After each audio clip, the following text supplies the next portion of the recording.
How's it going, everybody? It's Christian here with 5-9 Direct, and I gotta say, for all you Resident Evil fans out there, I think Capcom really gave you something to be excited for. I mean, Resident Evil is coming everywhere, to everything, all at once. Okay, not all at once, but seriously, they've got so many things coming. They've got DLCs coming, games coming to new gen, games coming to old gen. You've got VR, you can play Resident Evil. Switch through the power of the cloud. MacBook Pro? Somehow, I'm still saying yes. Resident Evil is everywhere, and it's not slowing down. You won't be able to take a dump without Resident Evil being there to wipe your ass. And that's just how Capcom cares for their customers. But before we get into all of this, if you haven't already, consider subscribing and liking the video so you can stay up to date on the latest gaming news, reviews, and updates from us here at 5-9 Direct. With all that said, let's dive in. Capcom started off their Tokyo Game Show Resident Evil previews with a look at their 3-piece winter update for Resident Evil Village. This update comes with the much anticipated third-person camera update so you can play through the game once more with a feeling comparable to the remakes of Resident Evil 2 and 3. There seems to be a universal excitement for this update, and I'm happy to see Capcom change up their formula and offer a new perspective to their line of first-person Resident Evil games. Though, am I the only one who thinks it looks wonky? I'm absolutely going to give it a try, but it just looks a little bit sluggish and awkward since it was intended as a first-person experience. But to be fair, even that feels a little rigid, so I guess we'll see when it releases. The next part of the update comes a new story DLC that is being added to the game titled The Shadows of Rose. This follows Ethan's daughter 16 years after the events of the main game. Featuring the new third-person perspective as well, this new DLC features what looks like familiar locations, new enemies, and hidden powers that allow you to freeze enemies and make it easier to hit weak points and defeat them.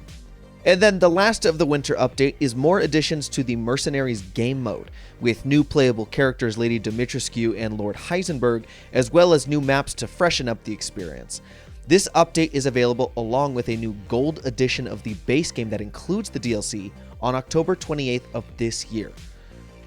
Okay, remember when I said you could play these games on MacBook Pros? Well, I wasn't just making a joke. Capcom really is developing Resident Evil Village for all Macs containing Apple's new in-house built Silicon M1 and M2 chips in 2022.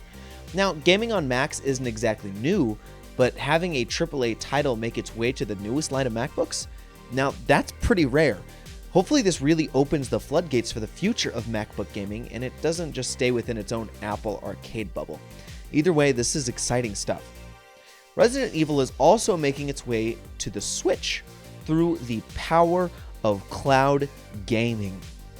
I know what you're thinking. I know what everybody's thinking. Why cloud gaming? If you can put Crisis Core on the Switch, why can't you put Resident Evil? I don't know, and I know it's not the most popular way to play your games, but it's better than nothing, right? Like, realistically, it's better than absolute zero, though. Is it? I guess we'll wait and see when it comes out. But the first to release is going to be Resident Evil Village on October 28th, 2022, the same day as the winter update. But the winter update isn't releasing on the Switch Cloud version until December 2nd. Now, there is a demo currently on the Nintendo Switch store, so you can make the judgment for yourself whether or not the quality is up to par of what you would expect or hope for. Resident Evil 7, 2 Remake, and 3 Remake are also currently in development for their cloud versions coming to the Switch. And for those who are looking to get the PSVR 2 when that releases, Capcom also has another incentive for you. They're releasing a VR version of Resident Evil Village for the new headset on PS5. But as you all can assume, the date is currently unknown as the headset itself doesn't have a release date. Hopefully our own Talon, who is currently at the Tokyo Game Show, can test it out and tell us all about it in the future. Come on, Talon. The people gotta know. And I'm the people. And lastly, what might be the most exciting news of the entire showcase, Capcom has announced that they are able and going to release the remake for Resident Evil 4 on the PS4.